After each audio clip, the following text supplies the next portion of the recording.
Olha aí pessoal, os caras se fazem de cegos, porém, pra não ficar muito na cara, de 3 pênaltis ele marca um, conta tudo e contra todos.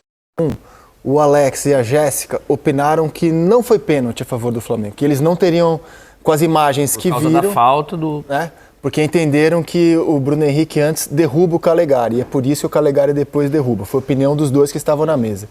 Na cabine do Maracanã, a Renata Mendonça e o Dodô, que comentaram pelo Premier, opinaram que o pênalti foi bem marcado. Então, de 4 pessoas que opinaram no Troca 1, 2 entenderam que foi mal marcado, outras 2 entenderam que foi bem marcado. Disso, assim, eu chamo um lance polêmico. Claro.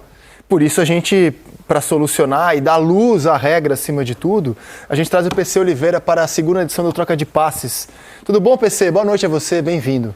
Fala, Rizek. Tudo jóia, graças a Deus. Boa noite para você também, para o Mansur, Alex e para todo mundo que está em casa acompanhando a segunda edição do Troca. Ou seja, se o placar está 2-2, falta ouvir você e falta ouvir o Mansur. Vamos ouvir primeiro o PC. Entende isso? Com as opiniões desse lance, desse e de outro lance também, no qual o Flamengo reclama pênalti. Mas primeiro, o lance que deu origem ao gol da vitória rubro-negra hoje no Maracanã. É isso, é o lance mais discutível da rodada, o jogo apitado pelo Rafael Klein.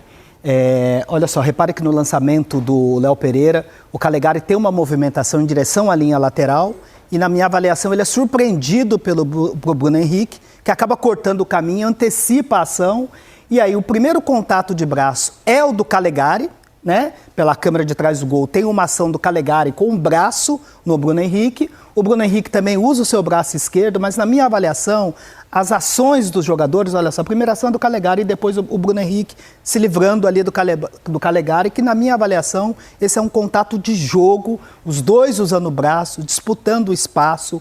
Não vejo como carga suficiente para a infração.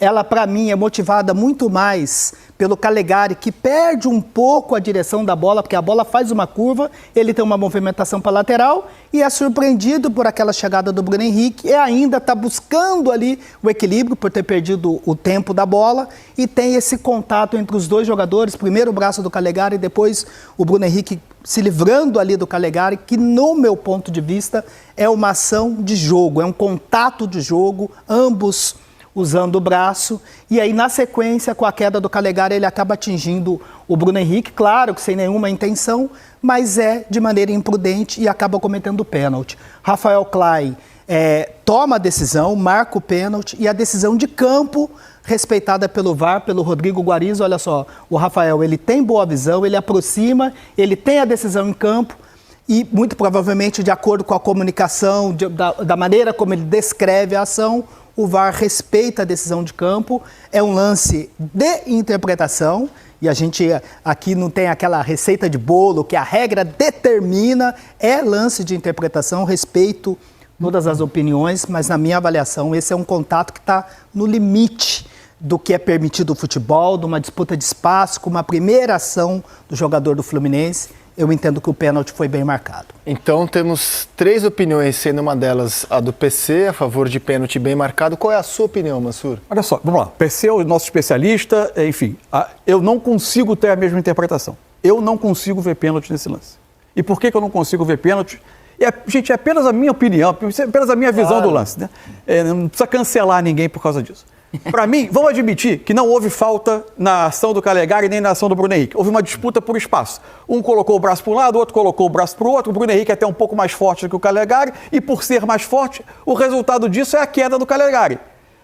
A queda do Calegari, para mim, ele não faz nenhuma ação, nenhum gesto adicional à queda para derrubar o Bruno Henrique. A perna dele está ali, onde ele acabou fazendo com que o Bruno Henrique tropeçasse, por uma consequência única da queda na disputa por espaço. Por exemplo, quando se argumenta pênalti sem querer também é pênalti. Sim. É diferente, por exemplo, do goleiro que sai na bola, não chega a tempo, o atacante toca a bola na frente e o goleiro acaba derrubando. É o resultado de uma ação do goleiro de ir até o atacante. Aí não. Aí é um resultado da ação da disputa por espaço. O Bruno Henrique, por ser mais forte, o próprio Bruno Henrique acaba fazendo com que o Calegari caia primeiro. E o resultado dessa queda é que o Bruno Henrique tropeça no Calegari. Eu não vejo nenhuma ação adicional do Calegari colocando a perna numa altura para derrubar o Bruno Henrique, ou que é apenas o resultado da queda do desequilíbrio que ele tem pela briga por espaço com o Bruno Henrique. Então eu não consigo enxergar esse lance como pênalti. Agora, respeito demais as interpretações contrárias a essa, inclusive a observação do especialista, que é o PC. Eu acho fascinante que com 6 opiniões dadas, a gente tenha 3 a favor de pênalti bem marcado e 3 a favor de não pênalti. Só tenho uma certeza diante disso. O VAR acerta em não se intrometer. Claro! Porque é um lance de interpretação, o juiz no campo teve a interpretação dele, concordemos ou não. Acho um lance dificílimo. A visão dele não estava encoberta, ele viu o lance. Porque acho que os argumentos, tanto os que você deu como os que o PC deu, são excelentes para você formar a sua opinião, você em casa, e a gente não quer influenciar ninguém. Você em casa, provavelmente quem está assistindo, 50% acham que foi pênalti, 50% acham que não. 50% tem certeza absoluta que foi pênalti, 50% tem certeza absoluta que não foi nada. 50% acham que o PC não entende nada e 50% acham que eu não entendo nada. Exatamente. Quem já teve de amigos, seguidores, né, mandando mensagem, então causa discussão dessa dúvida. Lance difícil pra caramba. E aí... Eu acho um lance muito difícil mesmo, falando sério. Sim, eu acho que você toca num ponto, Rizek, amigos, né, num ponto importante daquilo que a gente tem falado.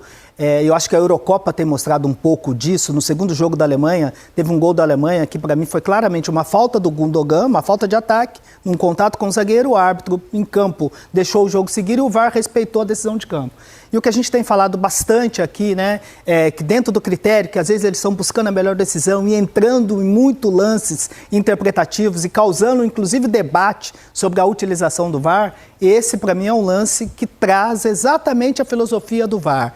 Se é um lance que nós estamos discutindo, que está meio a meio, 50-50, com muita discussão, significa que a decisão de campo ela tem que ser respeitada. Então, nesse ponto, nessa avaliação, acho que o trabalho do Rodrigo Guarizo, com base naquilo que ele ouviu do Rafael Klein, da decisão de campo que o Rafael Klein teve, sem nenhum outro ângulo adicional, sem nenhum outro ângulo diferente para mostrar, sem nenhum fato novo para mostrar, a decisão de campo tem que ser respeitada. Ele estava super bem posicionado, né? Estava muito bem posicionado e teve a interpretação dele, entendendo como uma disputa legal, como um contato de jogo e respeitando a decisão de campo. É isso que a gente sempre comenta sobre o trabalho do VAR. No primeiro tempo, o Flamengo também pediu um pênalti, PC. Vamos a esse lance? Vamos a esse lance. Esse lance, para mim, ele traz um estudo de jogo que a arbitragem deve fazer, inclusive os adversários também, porque essa ação do Ganso na área, de agarrar adversário, ela tem sido uma ação reincidente em todos os jogos. O primeiro impacto, se a gente puder parar, por favor, paramos aqui, pode parar, só um minutinho, por favor,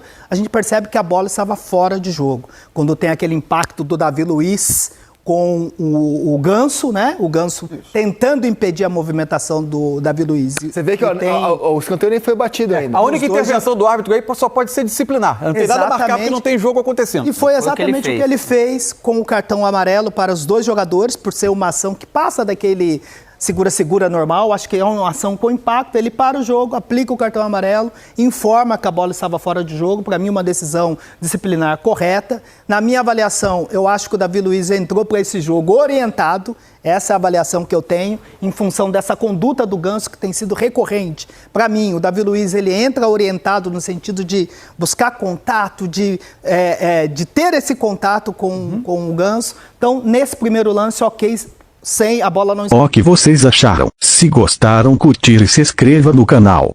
E ajude o canal. Isso aqui é Flamengo,